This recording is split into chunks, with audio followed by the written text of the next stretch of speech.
Hello everyone, welcome back to my channel. ఇంతవరకు ఛానల్ని subscribe చేసుకోకపోతే సబ్స్క్రైబ్ చేసుకోండి. ఒక చిన్న ఇన్ఫర్మేషన్ ఏంటి అంటే డిప్లొమా C23 స్టూడెంట్స్కి టెలిగ్రామ్ ఛానల్ లింక్ డిస్క్రిప్షన్లో ఉంది, జాయిన్ అవ్వచ్చు. అప్డేట్స్ చాలా వస్తాయి.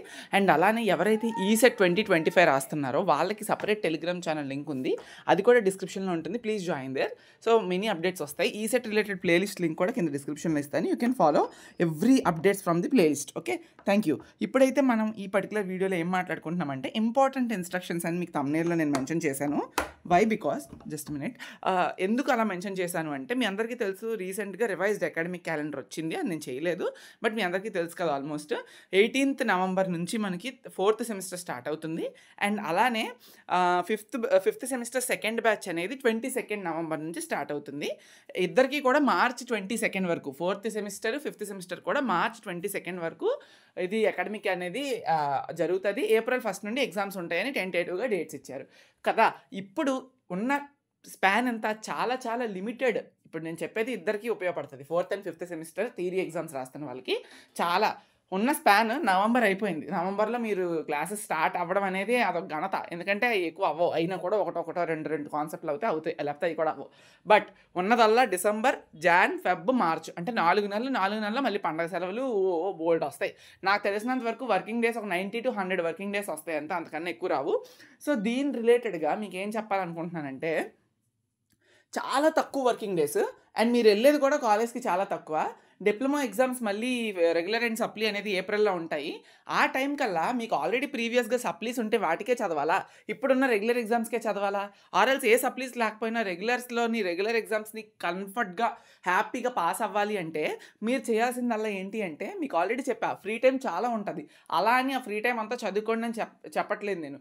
ఓకే, మీరు ఈ ఉన్న 90 వర్కింగ్ డేస్లోని క్లాసెస్ చెప్తారు చూడండి ఫ్యాకల్టీ, ఆ క్లాసెస్ చెప్పేటప్పుడు మీ అటెన్షన్ కంప్లీట్గా క్లాసెస్ మీద ఇవ్వండి, rather than playing with others.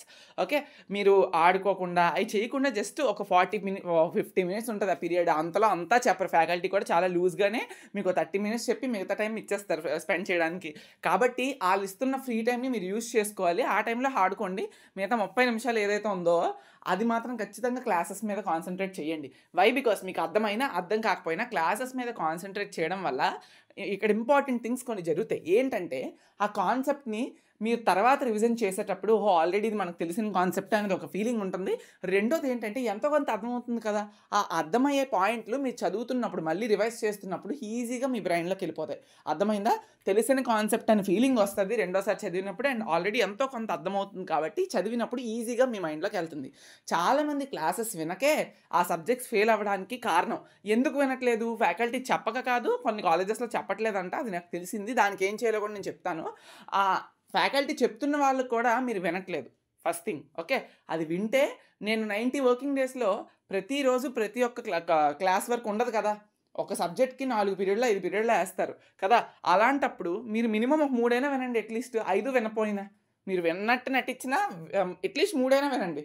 ఎందుకంటే మీకు ఎంతో కొంత ఫైనల్ ఎగ్జామ్స్కి హెల్ప్ఫుల్ అవుతుంది, అర్థమవుతుంది. నేను ఇంపార్టెంట్ క్వశ్చన్స్ చెప్పేటప్పుడు so and so concept already మనం విన్నదే, ఒక్కసారి రివైజ్ చేస్తే సరిపోతుంది. అది మాత్రం పర్టికులర్ థింగ్ గుర్తుపెట్టుకోండి. ఇప్పుడు ఫ్యాకల్టీ క్లాసెస్ విషయానికి వస్తే, ఏ కాలేజెస్లో అయితే ఫ్యాకల్టీస్ లేరో మీరు ఇన్ఫామ్ చేయండి. మీ రెస్పెక్టెడ్ హెడ్ ఆఫ్ ది డిపార్ట్మెంట్స్కి ఇన్ఫామ్ చేసి ప్రిన్సిపల్ ద్వారా వెళ్ళి ఆ ఫ్యాకల్టీస్కి అసైన్ చేయించే బాధ్యత మీదే స్టూడెంట్స్గా. వాళ్ళు చేయకపోతే మీరే కొంచెం ఇనిషియేటివ్ తీసుకొని, ఒకళ్ళు ఇద్దరు అయితే భయపడతారు. క్లాస్ మొత్తం యూనిటీగా ఉంటే ఎందుకు భయపడాల్సిన నీడ్ ఏం లేదు కదా. మీరు ఏదో కంప్లైంట్ చేసినట్టు కాదు, ఫ్యాకల్టీ లేరు కాబట్టి అసైన్ చేయమని చెప్పండి. ఇంకొక థింగ్ ఏంటి అంటే, ఎవరికైనా అర్థం కాకపోతే క్లాసెస్ అది ఫ్యాకల్టీ తప్పని పట్టకుండా వాళ్ళ దగ్గరికి వెళ్ళి పర్సనల్ డౌట్స్ అడగడమో, లేదా క్లాస్ జరుగుతున్నప్పుడే పాయింట్స్ని రైజ్ చేయడమో అలాంటివి చెయ్యాలి ఇప్పటి నుండే. ఎందుకంటే బీటెక్లో కూడా మీకు మొత్తం అంతా క్లాసెస్ ఏం అర్థమైపోవాలి, చెప్పినవన్నీ డెరివేషన్స్ ఉంటాయి అన్నీ.